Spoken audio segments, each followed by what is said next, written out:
ఈ కార్టూన్లో ఇద్దరు వ్యక్తులు ఈ విధంగా మాట్లాడుకుంటున్నారు. తనకు దివ్యశక్తి ఉంది అని కోడిగుడ్డులో అంతా కనిపిస్తుందని కాషాయం కట్టిన స్వామి ప్రచారం చేసుకున్నాడు. తన ఇంట్లో డబ్బు పోయిందని ఎవరు తీచారో చెప్పమని ఎదురుగా కూర్చున్న రైతు అడుగుతున్నాడు. అతని వద్ద 5,000 రూపాయలు తీసుకుని నోటికి వచ్చింది వాగి పంపిస్తాడు. ఇతను ఊరెళ్ళి అందర్నీ అనుమానించి గొడవలు పెట్టుకుంటాడు. ఇక్కడ జరిగే తంతు ఇదే. రెండవ అతను ఆశ్చర్యపోయి చూస్తూ ఉంటాడు. గ్రామీణ ప్రాంతాలలో చదువురాని వారిని సులభంగా మోసం చేయగలిగేది మతవేషధారణ. దొంగస్వామి తాను గతాన్ని కోడిగుడ్డులో చూసి చెప్పగలను అని ప్రచారం చేయగానే నమ్మి ఈ రైతు అతని వద్దకు వెళ్లాడు. కోడిగుడ్డులో గతంలో జరిగి సంఘటన దృశ్యం తనకు మాత్రమే కనిపిస్తుందని చెప్పుకుంటాడు. అందులో దృశ్యం కనిపిస్తున్నట్టు నటిస్తూ, ఈ డబ్బును మీకు బాగా పరిచయం ఉన్న వ్యక్తి కొట్టేశాడు. అతను నీ అభివృద్ధిని చూసి ఓర్వలేకుండా ఉన్న వ్యక్తి.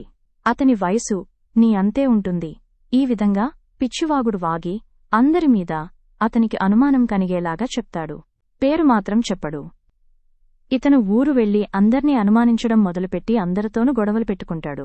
కాషాయం స్వామికి నిజంగా అంత శక్తి ఉంటే పోలీసులు అతను తీసుకెళ్లి ఉద్యోగమిచ్చి కేసులను ఇట్టే పరిష్కరించుకుంటారు కదా. మన విజ్ఞతతో ఆలోచించాలి. జన విజ్ఞాన వేదిక ఉత్తమ పౌర సమాజం కోసం పనిచేస్తున్న స్వచ్ఛంద సంస్థ.